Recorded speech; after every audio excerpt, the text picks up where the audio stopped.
Iran के पास nuclear है क्या?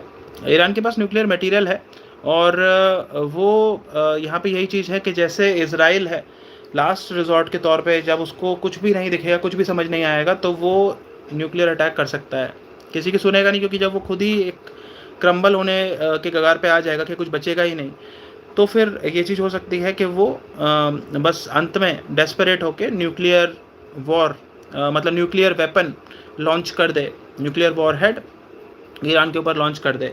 लेकिन अब यहाँ पे ये चीज़ है कि ईरान के पास क्या इसका जवाब देने के लिए कुछ है? तो ईरान में सीधी सी बात है, जो शिया हैं, Shia is synonymous with the culture of शहादत। वहाँ पे शहादत हर किसी को सिखाई जाती है। इसराइल में यहाँ पे ये है कि लोग जो हैं वो बहुत ज़्यादा आराम परस्त थे, और अब तक सिर्फ वो गाज़ा में कत्लेआम मचा रहे थे। और ये भी बताया जाता है कि बच्चों को भी मारने का वहाँ पे एक हॉबी की तरह उसे लेते हैं पैलेस्टीनियंस के लिए। वहाँ पे महिलाएं, एक महिला की वीडियो आ रही थी जो कि फ़ौज में थी, और वो बोल रही थी इज़राइल की कि जो बच्चे हैं वो बड़े होके वो भी इस तरह से वो भी आतंकी ही बनेंगे, इसलिए उनको मार देना बेहतर है, इस तरह से वो कह रही थी। तो ऐसा बताया जाता है कि इन लोगों को, ये जो ज़ियोनिस्ट हैं, इन्हें सिखाया जाता है कि आप नफ़रत करो, बच्चों तक को ना छोड़ो, और इस तरह की चीज़ें हमने गाज़ा में देखी। खाने तक को नहीं जाने दे रहे थे और मार तो रहे ही थे। ये सारी चीज़ें हो रही थी, और अब हो क्या रहा है कि इन लोगों के ऊपर जब अटैक हो रहा है, तो ईरान का जो कल्चर है वो तो हमने देख लिया कि भाई उनका कल्चर है कि भाई वो शहादत के लिए तैयार रहते हैं, वो डरते नहीं है मौत से। और इज़राइल जो है वो मारने का तो उन्हें खूब मज़ा आ रहा था, लेकिन अब जब उनकी उनकी खुद के ऊपर बात बन रही है कि उनकी जान खतरे में पड़ रही है, तो उन्हें समझ नहीं आ रहा करें क्या। ईरान जो अटैक्स करता है, हिजबुल्लाह भी जो अटैक कर रहा है लेबनान की तरफ से, और अब इसमें 1 महीना पूरा होने पे ईरान को एक और पार्टिसिपेंट मिल गया है, और वो है हूथी। तो हूथी भी की भी एंट्री इसमें हो चुकी है। तो ये 3 तरफ से हमला हो रहा है।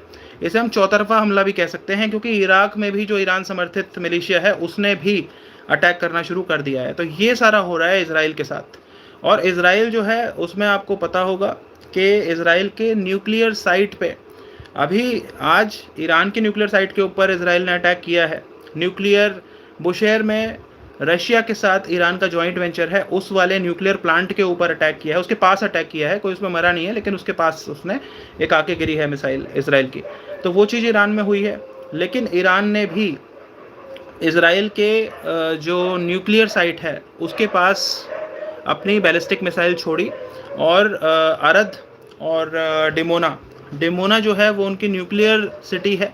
तो डिमोना में उन्होंने अपनी न्यूक्लियर मिसाइल, बैलिस्टिक मिसाइल छोड़ी, और जो वहाँ के साइंटिस्ट हैं वो अरद में रहते हैं, जो कि उसके पास में ही एक सिटी है।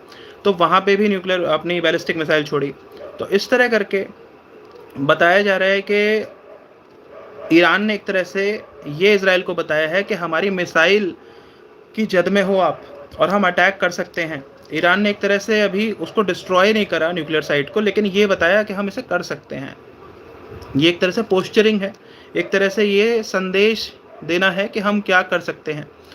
और अब यहाँ पे सवाल एक ये भी आ रहा है कि ईरान, जैसे मैंने आपको बताया, चौतरफा हमला हो रहा है इज़राइल के ऊपर। ईरान जो है उसने अटैक किया, ईरान कर रहा है, बताया जा रहा है दिन के 250, मतलब कुछ गिनती नहीं है कितनी कितनी मिसाइल्स, बैलिस्टिक मिसाइल्स दिन की वहाँ पे जा रही हैं इज़राइल के ऊपर। और मतलब इसमें बैलिस्टिक मिसाइल्स भी हैं, क्लस्टर बॉम्ब्स भी हैं मिसाइल के, जो एक मिसाइल से कई बॉम्ब्स बन जाते हैं। और यहाँ पे ये चीज़ भी है कि जैसे एक मिसाइल जाती है तो एक मिसाइल के 4 हिस्से, अभी तक ये था कि एक मिसाइल जाएगी और कारपेट बॉम्बिंग हो रही है, ये भी था, और क्लस्टर बॉम्ब्स भी थे। क्लस्टर बॉम्ब्स ऐसा था कि मिसाइल जा रही है, उसका कोन खुलेगा और कोन में से सैकड़ों के आसपास, आप समझे 60, 70, 100 भी हो सकते हैं, उसमें छोटे छोटे 5-5 किलो के ऐसे छोटे छोटे बॉम्ब्स जो हैं वो निकलेंगे, और फिर वो सबको इंटरसेप्ट करना पॉसिबल नहीं होगा। लेकिन फर्दर अब क्या हुआ है, एक नए तरह का वेपन की एंट्री भी हो गई है ईरान की तरफ से। उसमें यह है कि इस तरह से क्लस्टर बॉम्ब्स नहीं, सिर्फ 4 बॉम्ब निकलेंगे। अब क्लस्टर की जगह 4 बॉम्ब क्यों किए हैं इन्होंने? वो इसलिए किए हैं कि वो मिसाइल जाएगी और पहले तो वो इंटरसेप्ट ही नहीं होगी, उसके बाद फिर वो जब एक प्रॉक्सिमिटी तक पहुंच जाएगी, वहाँ पे फिर वो कोन खुलेगा और उसमें से 4 बॉम्ब निकलेंगे 100-100 किलो के। 5-5 किलो के, 2-2 किलो के नहीं, 100-100 किलो के 4 बॉम्ब खुलेंगे और अलग अलग डायरेक्शंस में वो हो जाएंगे और उसके बाद फिर वो गिरेंगे और वहाँ पे तबाही मचाएंगे। तो इस तरह का भी जो मिसाइल है, ये भी ईरान ने दागनी शुरू कर दी है। और इसमें हम बात करेंगे कि ईरान ने फिर कुछ ये माइंस वगैरह की, स्ट्रेट ऑफ हॉर्मुज़ पे जब हम आएंगे तो वहाँ पे माइंस की भी बात चल रही है कि माइंस भी बिछाई जा रही हैं। फिर ये भी है कि स्ट्रेट ऑफ हॉर्मुज़ में जैसे हम बात करें कि अब्राहम लिंकन है, एयरक्राफ्ट कैरियर अब्राहम लिंकन, और जेराल्ड आर फोर्ड जो कि मेडिटेरेनियन सी में अभी था, अभी वो वापस जा रहा है, उसके बारे में भी बात करेंगे, उसके साथ क्या हुआ है। दरअसल यूएसएस जेराल्ड आर फोर्ड जो है, इसने बहुत महत्वपूर्ण भूमिका निभाई थी मड्यूरो के ऑपरेशन में, और इसमें आग लगी थी अभी। जेराल्ड आर फोर्ड जो कि मतलब वो न्यूक्लियर पावर्ड है, और उसकी जो क्षमता है वो ये है कि वो 2 महीने तक लगातार चल सकता है बिना रिफ्यूलिंग के, क्योंकि उसमें न्यूक्लियर पावर है। 2 महीने या 2 साल, I am not clear about that, so just we can just ignore that. लेकिन वो न्यूक्लियर पावर्ड है, उसको रिफ्यूलिंग की बार बार ज़रूरत नहीं पड़ती, लॉन्ग ऑपरेशंस के लिए वो होता है। तो जो मैड्यूरो का कैप्चर हुआ था तो जेराल्ड आर फोर्ड ही था, और वहाँ पे जेराल्ड आर फोर्ड को तैनात किया गया था सबसे पहले। मतलब एक तरह से रणनीति यही बनाई थी कि भाई वेनेजुएला के पास, क्यूबा के नीचे वेनेजुएला के पास जेराल्ड आर फोर्ड को भेज दिया, और उसके बाद किडनैप कर लिया था मैडुरो का, ये चीज़ हुई थी। उसके बाद एक बार न्यूक्लियर चली तो पूरी दुनिया में वॉर हो जाएगी, गेमर कह रहे हैं। हाँ जी, अर्जुन कह रहे हैं सर आपको क्या लगता है हर कंट्री के पास न्यूक्लियर होना चाहिए या किसी के पास भी नहीं? किसी के पास भी नहीं होना चाहिए।